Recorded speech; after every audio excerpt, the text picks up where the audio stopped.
General Hospital spoilers for Friday, August 1st reveal that Alexis had always prided herself on being composed, rational, and fiercely independent.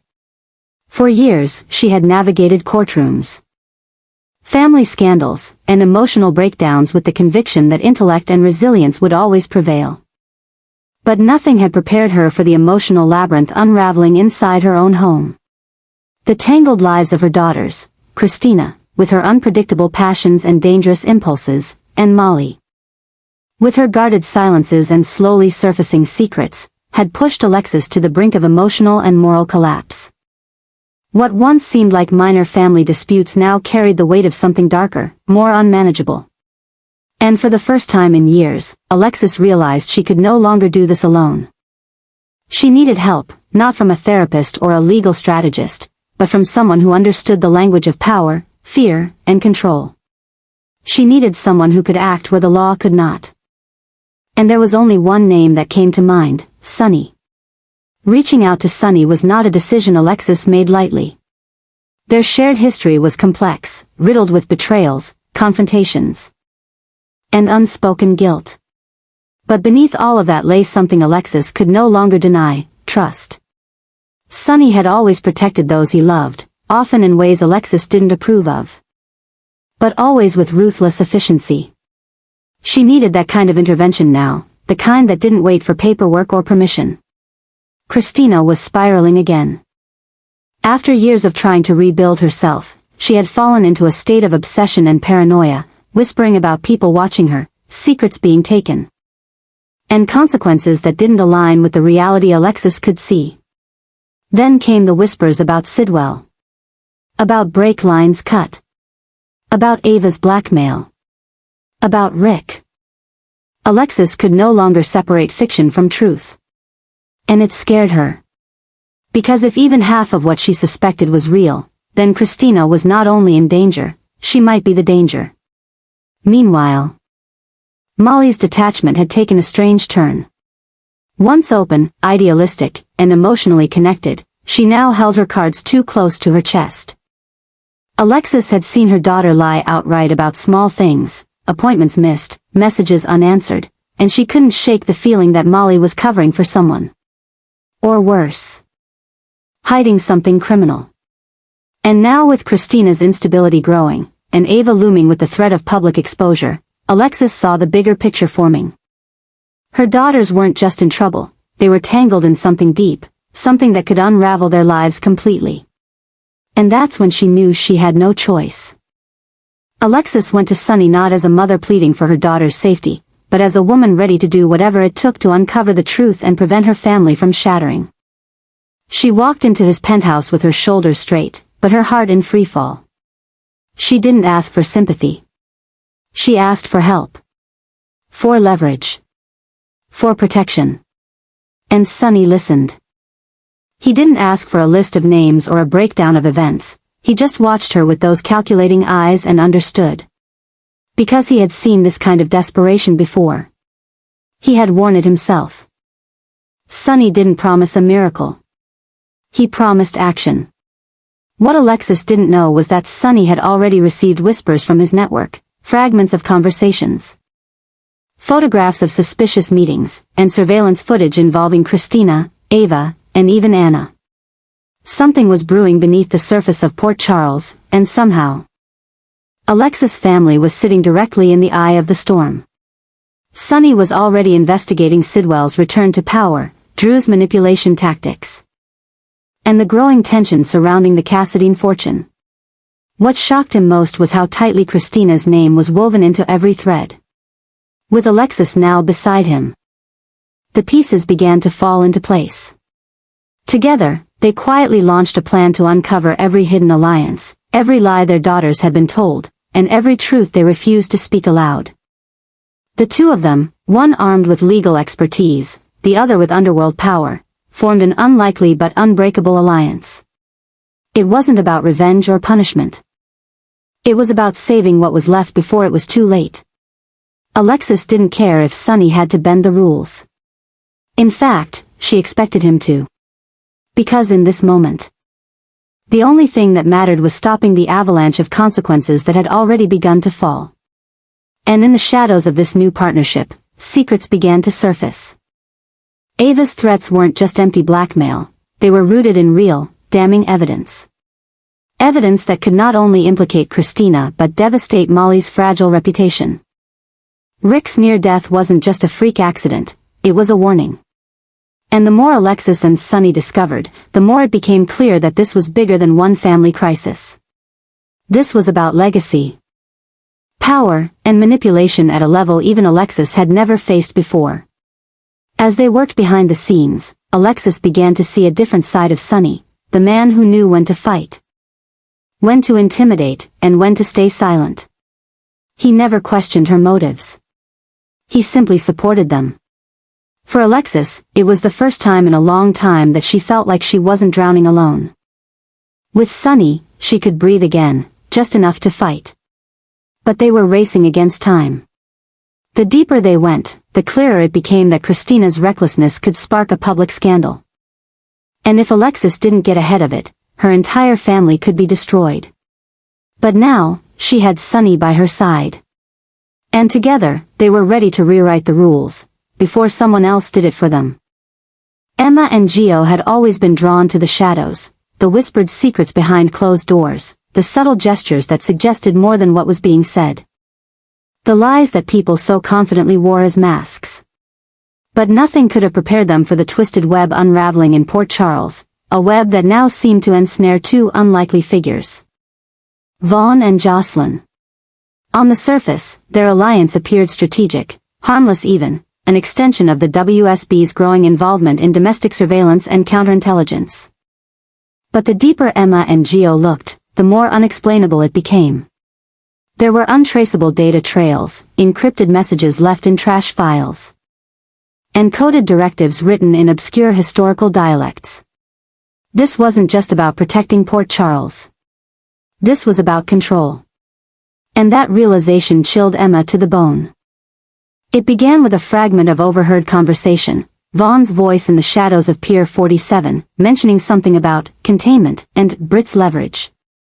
It was a name neither Emma nor Gio had heard in a long time, a ghost name, one that should have remained buried after the Hook killer's reign. But suddenly, Brit was back in whispers. Back in rumors, and her name lingered on Vaughn's lips like a threat. Emma knew what that meant, secrets weren't staying buried anymore. That same night, Gio intercepted a scrambled transmission from an abandoned WSB frequency, bursts of static, then clear as day, Asset J is active. Contact with Subject V confirmed. Operation Emberlight continues. It made no sense on the surface. But Emma, with her photographic memory and obsession with intelligence pattern mapping, connected it back to a folder she once saw on Jason's encrypted server. Emberlight. A mission supposedly buried after its operative went rogue. And now Jocelyn was involved. Vaughn too. Suddenly, what seemed like minor concerns became dangerous leads. Together, Emma and Gio began crafting a plan, not just to uncover the truth but to expose the entire scope of manipulation surrounding Port Charles. They started small, fake social engineering requests. Carefully coded phishing emails, observational surveillance near GH and the Corinthos coffee docks. And what they found terrified them. Vaughn wasn't just an agent, he was an enforcer. Executing a personal agenda under the WSB's umbrella. And Jocelyn? She wasn't just assisting. She was navigating her own vendetta, holding back truths about Brit, about the night of the Hook attack. And about a deal made with someone no one dared name aloud. The more Emma uncovered, the more erratic Jocelyn's behavior appeared in hindsight. Her calculated detachment from Trina and Cameron. Her obsessive visits to Ferncliff. The unexplained funds rerouted through a shell organization linked to Brit's old pharmaceutical contacts. Jocelyn was chasing something more than justice. She was chasing closure, or power. Maybe both. But there was something even more unsettling beneath it all. Jason and Anna had begun investigating a dormant AI system once utilized by the WSB. Codenamed Orchid, it was designed to identify and monitor potential threats to operational secrecy. Its results were chilling. Among the names marked as internal threats: Emma, Gio, Trina, even Michael. Which meant someone had planted seeds of distrust within the agency itself. And Vaughn? He wasn't purging enemies. He was eliminating anyone who could expose the truth. Emma and Joe's mission evolved into a race against time. They needed to find the core file, one that held the entire Emberlight dossier, detailing Jocelyn's role, Britt's final transmission, and the real objective behind Vaughn's covert moves. But every step they took brought new risks. Someone had already tried to poison Gio, just enough to make him forget a day's worth of data entry. Emma found her secure network hijacked, forced to start mapping her clues on paper again. And yet, the deeper they dug, the more they began to suspect this conspiracy wasn't just about personal obsession. It was generational. It was institutional. Emma soon realized the most dangerous part of Vaughn and Jocelyn's alliance wasn't the lies they were expected. It was the silence. The calculated absence of any emotional signal. The absence of guilt, of fear. These weren't people trying to survive something. They were trying to reshape something. Rebuild something. And whatever it was, it meant the end of everything Emma thought she knew about her past, and about her family's role in the WSB's legacy. Together, she and Gio made a pact. If they couldn't expose the truth publicly, they would use it privately. Leverage. Force. Controlled chaos. They become what Vaughn feared most, rogue operatives with no chain of command. The only question now was whether the secrets they were about to expose would destroy Jocelyn, or awaken something even darker in her. Because when the truth finally came out, there would be no going back. And Emma was beginning to suspect that Jocelyn had planned for that all along. Felicia had always believed in the healing power of family. In the idea that if she could stay close enough, long enough, maybe she could soothe even the deepest wounds. But being close to Lucas now felt like standing at the edge of a storm she couldn't control. The gentle, compassionate son she once knew had been swallowed up by a darkness she couldn't quite name. And that darkness had a face, Marco. What began as quiet concern had evolved into something far more suffocating. And Felicia could feel it tightening around her every time she looked into Lucas's hollow, restless eyes. Whatever was happening between Lucas and Marco had transcended confusion or recklessness. It had become an obsession, and that obsession was poisoning everything around it. Lucas had grown withdrawn. Volatile, suspicious of even the people who loved him most. Felicia noticed his behavior shifting in subtle ways at first, the way he stopped answering calls. The way he avoided questions about his whereabouts, the way his gaze darted around the room when someone mentioned Marco's name. But now, the changes were undeniable. Lucas no longer simply avoided truth, he rewrote it. He began spinning strange explanations, talking in circles, insisting that Marco wasn't the problem, but the solution. To what, he wouldn't say. But Felicia feared that Lucas had surrendered himself to something dangerous, perhaps even irreversible. The tragedy, of course, was that Marco himself remained a shadow. A man with no history that could be verified, a trail that conveniently vanished every time Felicia tried to trace it. He was rumored to have been involved in several dark dealings. Even linked to a case the WSB had quietly buried years ago, but no one had the nerve to confirm it. Felicia tried everything, called in favors, read every archived case file she could dig up. Even enlisted help from old WSB contacts, but Marco remained untouchable.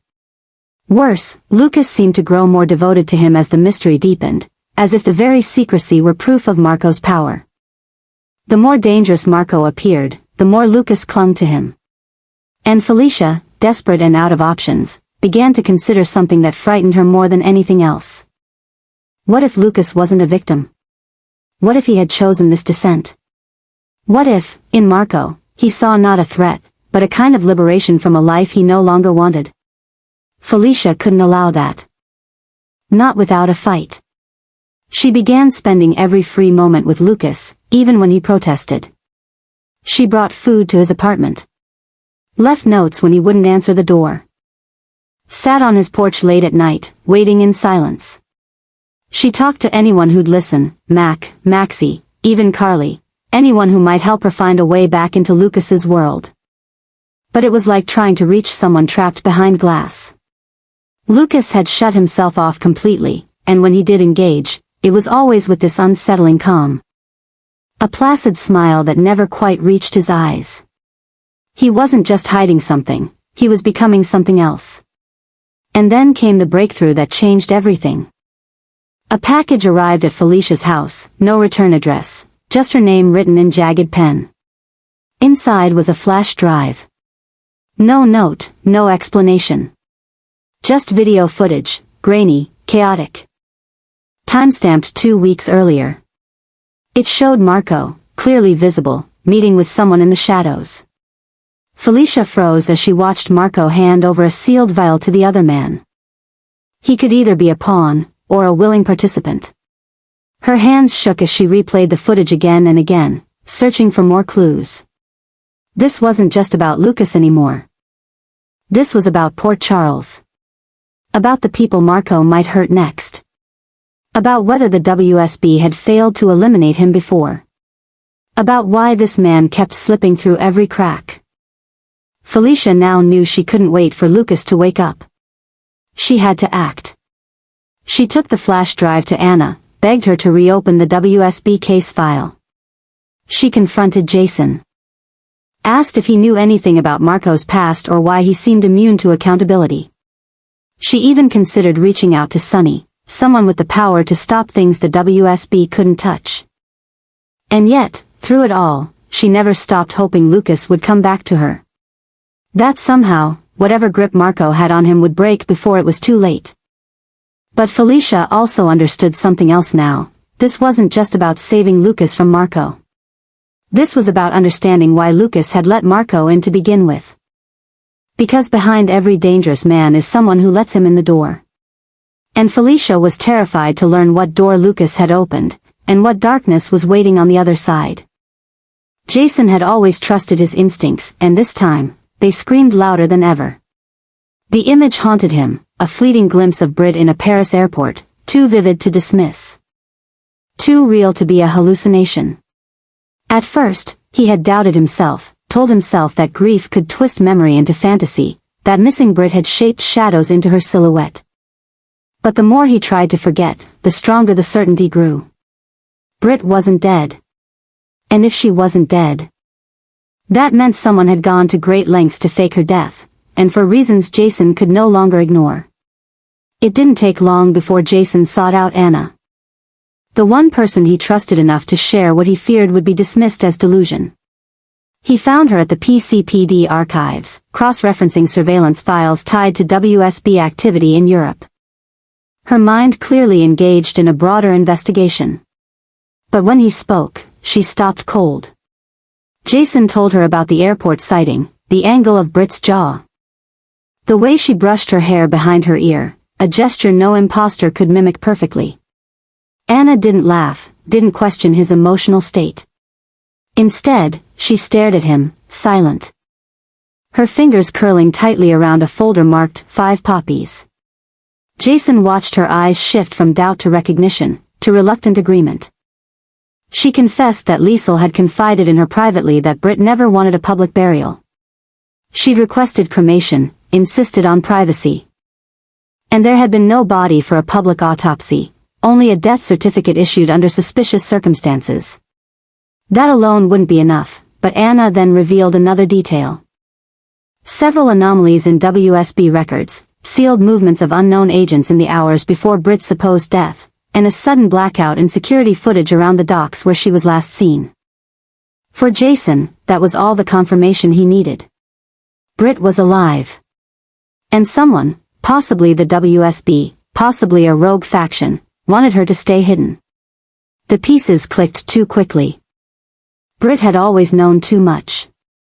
Her time with Liesel, her knowledge of bioengineering, and her access to WSB intel made her valuable. Her death had come right after she saved Jocelyn from the hook. But what if that was the distraction? What if her heroic sacrifice was a staged exit from public life, carefully orchestrated by someone pulling strings behind the scenes. What if she had agreed to vanish, or worse, had been forced? Jason now understood this wasn't just about Brit's survival.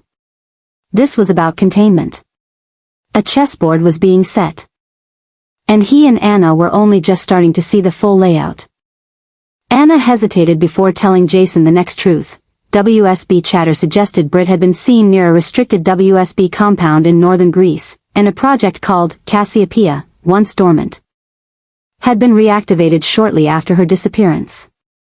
Jason immediately connected the name to Valentine's past and a former DVX biolab that had supposedly been dismantled. If Brit had been taken there, or had willingly gone, it meant the stakes were higher than anyone imagined. It also meant her return would be more dangerous than her death.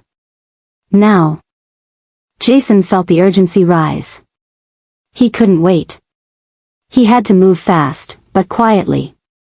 If Brit was being used for a Black Op project, anyone looking for her might be eliminated before they got close.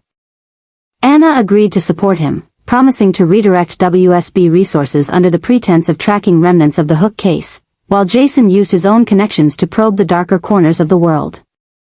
For Jason, this was no longer a search, it was a rescue mission. If Brit was alive, she had either gone willingly into hell to stop something bigger than herself, or she had been taken and locked inside it. Either way, he wasn't going to let her stay there alone. And so, the man who had long avoided emotion for the sake of survival now found himself driven by it. Jason Morgan had a mission again, not for Sunny, not for the mob, not even for justice, but for Brit. For the chance to tell her he never stopped believing. And for the chance to find out why she had disappeared into the shadows, and what, or who, she was protecting. Because one thing was clear now. Brit was alive. And the world had lied. Dante had always trusted his instincts as a detective and a father, but nothing prepared him for the creeping sense that something was wrong with Rocco. It wasn't just the silence, or the subtle shifts in behavior, it was the haunted look in his son's eyes when anyone mentioned Liesel. Dante couldn't shake the feeling that his son was hiding something. Something too big for a boy to carry alone. That's why he turned to Danny, knowing the bond between the two boys had always been strong, unshakable even in the darkest times. The moment Danny sat across from him at the Metro Court Terrace, Dante's expression shifted from protective father to determined investigator. But this wasn't just about uncovering teenage secrets, it was about understanding what kind of danger had embedded itself inside his family. And as Danny hesitated, his silence spoke louder than any confession. Dante leaned in, not with force, but with concern, asking not as a cop but as a man trying to stop a chain reaction before it destroyed everything. And when Danny finally spoke, the words tumbled out in pieces, fragments of conversations overheard between Rocco and someone else. A name kept appearing, Liesel. Danny didn't know exactly what it meant, but he recalled Rocco talking about something called Project Lazarus, and how Liesel had said it wasn't over. That name alone sent a chill down Dante's spine. It wasn't just a WSB ghost program, it was supposed to be buried, dismantled years ago. Yet here it was, resurfacing in the whispered paranoia of a boy who had seen too much. The implication was clear, Liesel was involved in something again, something dark, and somehow Rocco had been pulled into it. As Dante dug deeper, his fears crystallized. Liesel's recent return to Port Charles hadn't been coincidental. Her movements had been erratic, shadowed by inconsistencies and strange absences. Worse, she seemed overly protective of Rocco, shielding him not as a relative, but as someone hiding a secret through him. Dante suspected she had manipulated Rocco into helping her cover up pieces of a larger operation. Possibly even rerouting information or hiding evidence tied to WSB investigations that Anna had quietly reopened. Dante knew he had to tread carefully. Exposing Liesel would shatter more than just family ties, it would trigger institutional chaos, especially if the WSB was involved. But protecting Rocco came first. He couldn't let his son spiral further into something he didn't understand, something that could eventually consume him. Every clue, every step brought him closer to the truth, and what he found terrified him. Rocco had access to restricted files through Liesl's old credentials. It wasn't clear whether he understood what he was doing, but there were digital footprints, downloads, time-stamps, indications that he had unknowingly assisted in moving sensitive data from Port Charles to a secure offshore server. The thought that his son had become a pawn in a decades-old conspiracy broke Dante's heart, but it also sharpened his resolve. Now, Dante wasn't just dealing with family betrayal, he was staring down the ghost of WSB corruption, secrets long buried. And the haunting realization that Liesl might be resurrecting something more dangerous than anyone had prepared for. She had always walked the line between genius and madness. But if she had truly returned to the path of experimentation and cover-up, Rocco could be in danger not only physically, but psychologically. The obsession had begun. Dante couldn't eat. Couldn't sleep, not until he found out exactly what Liesl had done and how deep her manipulation went.